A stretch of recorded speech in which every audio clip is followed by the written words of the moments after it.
What happens when one of Hollywood's most outspoken actors sits down with one of daytime television's most controversial hosts and everything goes completely off the rails? Well, you're about to find out because Eric Roberts just got kicked off The View after an absolutely explosive confrontation with Joy Behar that nobody saw coming. Make sure you subscribe and drop a comment below because this story is going to blow your mind. It was supposed to be a routine promotional appearance. Eric Roberts, the veteran actor with over 400 film and television credits to his name, was scheduled to discuss his latest independent film project. The producers had briefed him on the typical format, the usual softball questions about his career, maybe some light banter about his famous sister Julia, and a few minutes to plug his new movie. What they didn't prepare him for was Joy Behar in one of her most combative moods. The trouble started almost immediately after the commercial break. As the cameras rolled and the audience settled into their seats, Joy leaned forward with that familiar smirk that regular viewers know all too well. Instead of the warm welcome most guests receive, she jumped straight into attack mode. "So Eric," Joy began, her voice dripping with barely concealed disdain, "I have to ask about your recent comments regarding the current state of Hollywood. Some people are saying you're becoming quite the conspiracy theorist these days." Eric's eyebrows shot up. This wasn't what they had discussed during the pre-interview. "I'm sorry, what comments are you referring to exactly?" "Oh, come on, don't play dumb with us," Joy shot back, shuffling through some papers on her desk. "You've been making some pretty wild claims about how certain political agendas are influencing casting decisions in major studios. Some might call that paranoid thinking." The other co-hosts shifted uncomfortably in their seats. Sunny Hostin glanced nervously between Joy and Eric, while Sarah Haynes looked like she wanted to crawl under the table. This was clearly not the direction anyone had expected the interview to take. Eric straightened in his chair, his jaw tightening slightly. "First of all, Joy, I never used the word conspiracy. What I said in that interview was that there are definitely political considerations that go into casting decisions these days, and I think that's something worth discussing honestly." Right, Joy interrupted, waving her hand dismissively. "But isn't that just your way of complaining that you're not getting the roles you used to get? I mean, let's be honest here, you're not exactly the leading man type anymore." The audience let out a collective gasp. Even by Joy's standards, this was unusually harsh. Eric's face flushed red, but he maintained his composure. "That's an interesting way to frame it," Eric replied, his voice steady but with an edge. "But I think you're missing the point entirely. This isn't about me personally. It's about the industry as a whole and how political correctness has become more important than actual talent or storytelling." Joy leaned back in her chair, clearly pleased with herself for getting under his skin. "Oh, so now we're talking about political correctness? That's usually code for I can't say whatever I want without consequences anymore." "No, that's not what I'm saying at all," Eric responded, his patience clearly wearing thin. "What I'm saying is that we've created an environment where people are more concerned about checking boxes than they are about creating authentic, compelling characters and stories." The tension in the studio was palpable. Whoopi Goldberg, who had been relatively quiet up to this point, tried to interject. "Well, I think what Eric might be trying to say is, I can speak for myself, thank you." Eric cut her off, his eyes never leaving Joy's face.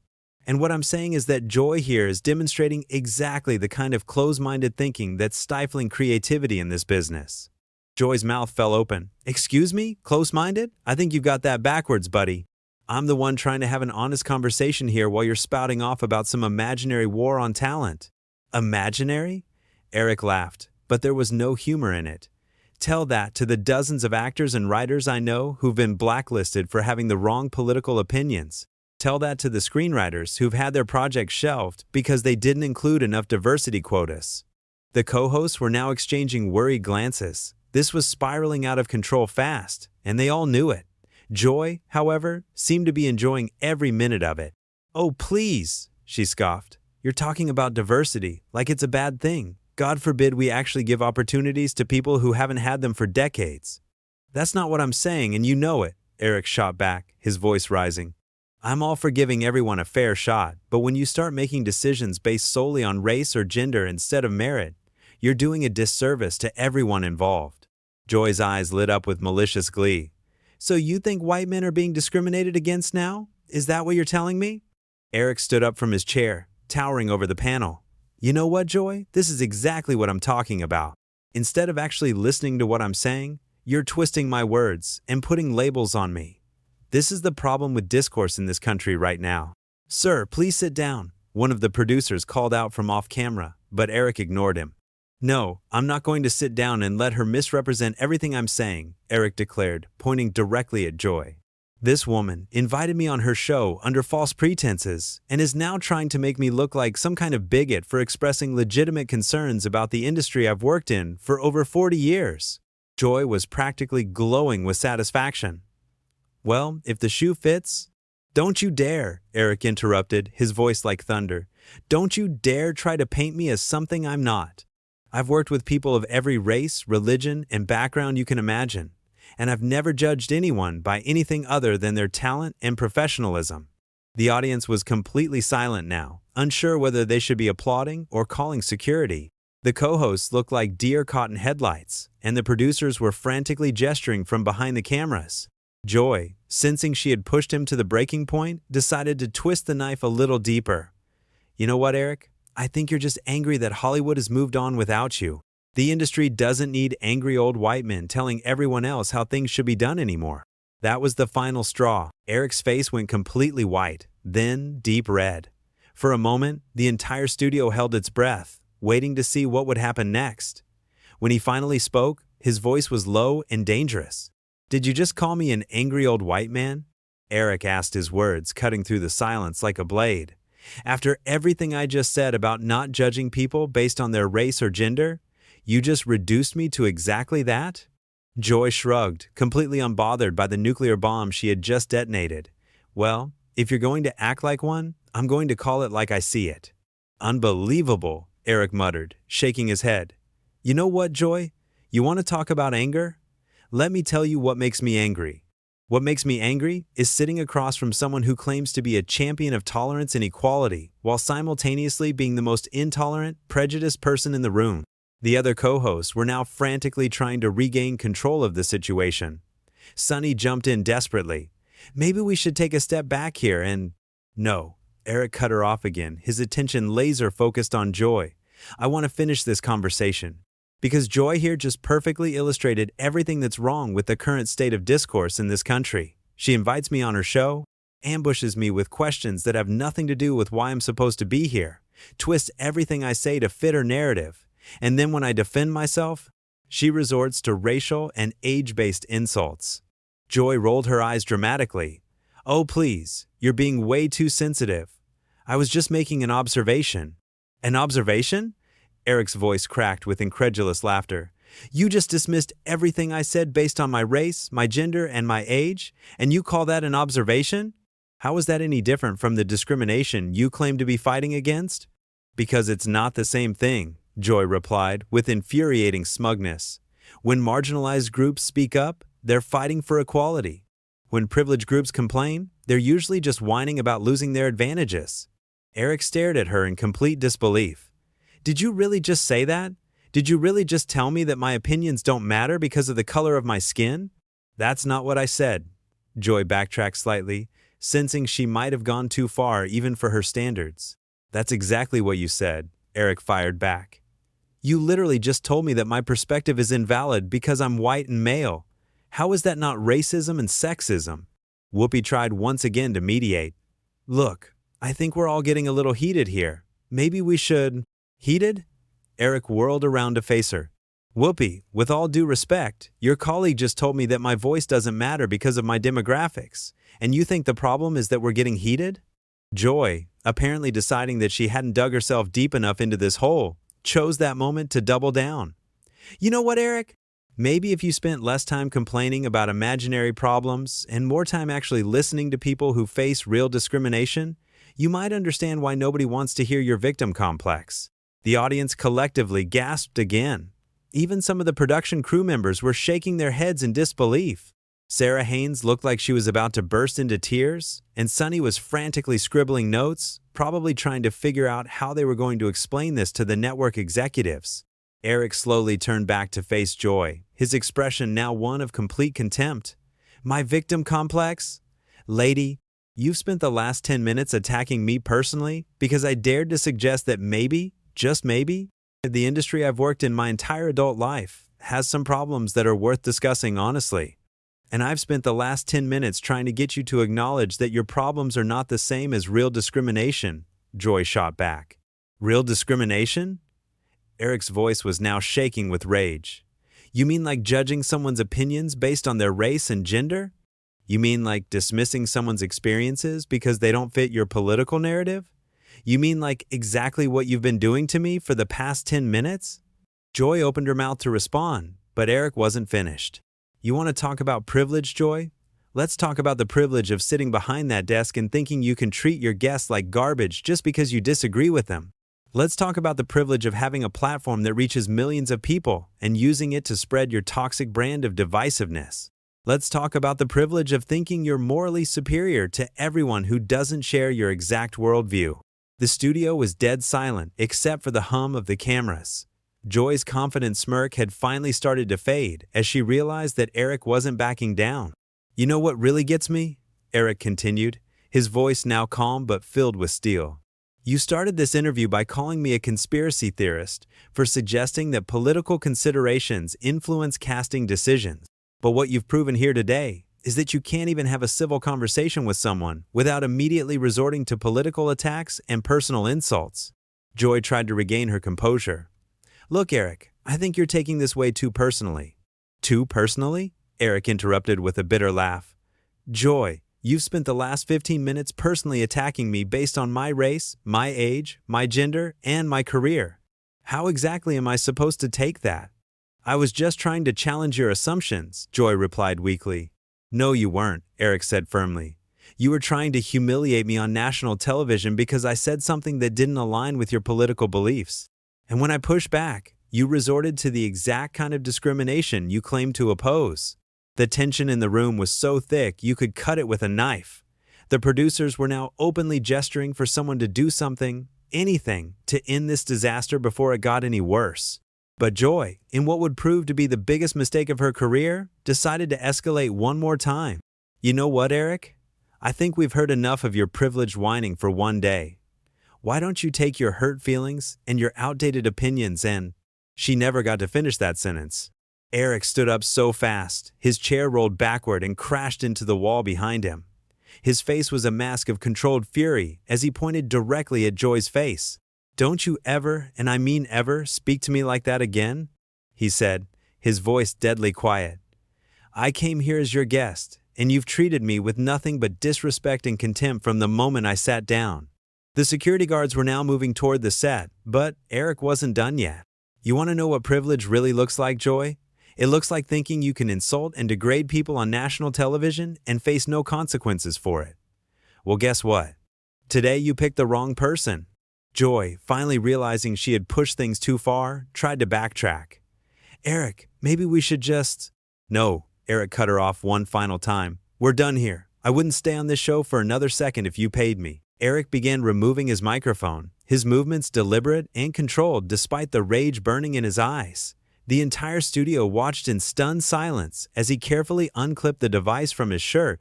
Eric, please. Whoopi tried one last time to salvage the situation. Let's just take a breath here and— No, Whoopi, Eric said without looking at her, his attention focused on Joy, who was now looking decidedly less confident. There's no coming back from this. Your colleague here has shown her true colors, and frankly, I'm embarrassed for all of you that you have to sit next to her every day. Joy's face flushed with anger at being called out so directly. You don't get to come on my show and insult me, she snapped, her voice rising to a near shriek. Eric paused in his mic removal and looked at her with genuine amazement. Your show? Joy, this isn't your show. This is supposed to be a panel discussion where different viewpoints are respected. But you've turned it into your personal platform for attacking anyone who doesn't think exactly like you do. I was doing my job, Joy protested, but her voice lacked conviction. Your job? Eric laughed coldly. Your job is to interview guests, not to ambush them with personal attacks. Your job is to facilitate discussion, not to shut it down with insults and name-calling. Your job is to treat people with basic human decency, something you've completely failed to do today. The other co-hosts were now looking anywhere but at Joy or Eric. The audience was shifting uncomfortably in their seats, clearly sensing that they were witnessing something that was going to have serious consequences. Joy, perhaps realizing that her career might be on the line, made one last desperate attempt to regain control. You know what, Eric?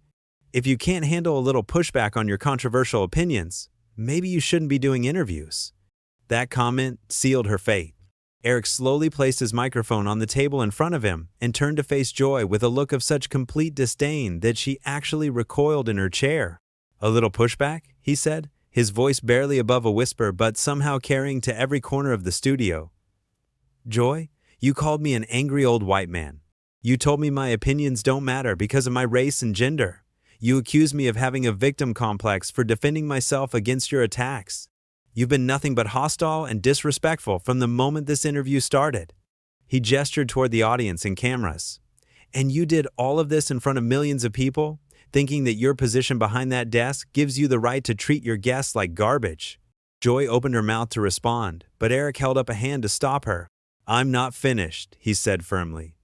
"You want to talk about controversial opinions? Here's one for you. I think you're a bully who hides behind the guise of social justice to justify your cruel behavior. I think you're exactly the kind of person who's destroying civil discourse in this country. And I think anyone who enables your behavior is just as much a part of the problem." The studio was so quiet you could hear a pin drop. Even the camera operators had stopped moving, afraid to make any noise that might break the tension. Eric turned to address the other co-hosts directly. "Ladies, I have nothing but respect for all of you, but I have to ask, how do you sit here day after day and watch this woman treat people this way? How do you justify being part of a show that claims to promote tolerance while hosting someone who's completely intolerant of anyone who disagrees with her?" Sunny started to speak, but Eric continued before she could get a word out. "Don't answer that. I already know. It's because speaking up would mean risking your own careers, and that's exactly how bullies like Joy maintain their power. They create an environment where everyone's too afraid to call them out on their behavior." Joy was now visibly shaking with rage. "You have no right to come on here and attack me like this?" Eric looked at her with something approaching pity. "Joy, everything I've said about you, I've supported with examples of your behavior from just the last 20 minutes. Everything you said about me was based on assumptions and prejudices. Do you really not see the difference?" He picked up his microphone from the table and handed it to a stunned production assistant. "You know what the most ironic part of all this is?" Eric continued, addressing Joy directly. "You started this interview by calling me a conspiracy theorist for suggesting that political agendas influence decision-making in Hollywood. But what you've demonstrated here today is exactly that kind of thinking. You couldn't separate the person from the politics. You couldn't have a rational discussion about ideas without making it personal." Eric began walking toward the edge of the set, but he wasn't done yet. "And the saddest part is that you probably think you won something here today. You probably think you put me in my place. But what you really did was prove every point I was trying to make about the toxic state of discourse in this industry and in this country." Joy, apparently unable to help herself, made one final, catastrophic mistake. "Well, don't let the door hit you on the way out," she called after him, her voice dripping with sarcasm. Eric stopped dead in his tracks. The entire studio seemed to hold its breath as he slowly turned around to face her one last time. "You know what, Joy?" he said, his voice now carrying a tone of finality. "I've been in this business for over 40 years. I've worked with some of the most difficult, demanding, and temperamental people in Hollywood. But I have never, in all my years in this industry, encountered anyone as unprofessional, disrespectful, and downright cruel as you've been today." He gestured toward the cameras. "And the beautiful thing is, it's all been recorded. Everyone watching this can see exactly who you really are when you think you have the power to destroy someone. They can see how you treat people when you disagree with them. They can see what your version of tolerance and inclusion actually looks like." Eric started walking toward the exit again, but called back over his shoulder. "Good luck explaining this one to your network executives, Joy. Something tells me they're not going to be too happy about losing sponsors over your little power trip." And with that, Eric Roberts walked off the set of The View, leaving behind a stunned audience, mortified co-hosts, and one very nervous Joy Behar, who was just beginning to realize the magnitude of what she had done. The cameras kept rolling for several more seconds, capturing Joy's face as the reality of the situation began to sink in. Her smug confidence had completely evaporated, replaced by a look of dawning horror as she realized that she had just destroyed her own career on live television. The producers finally called for a commercial break, but the damage was already done. In the span of 25 minutes, Joy Behar had managed to turn what should have been a routine promotional interview into a career-ending disaster, all because she couldn't resist the urge to attack a guest who dared to express an opinion she didn't like. So there you have it, the complete breakdown of how Eric Roberts got kicked off The View after Joy Behar's hostile behavior finally pushed him too far. This is exactly why so many people are fed up with the current state of media and political discourse. When you can't even have a civil conversation without personal attacks and character assassination, you know something is seriously wrong. What do you think? Was Eric right to walk off, or should he have stayed and tried to work things out? Drop your thoughts in the comments below, and make sure you subscribe for more stories like this, because trust me, this is just the tip of the iceberg when it comes to behind-the-scenes drama in Hollywood and the media world.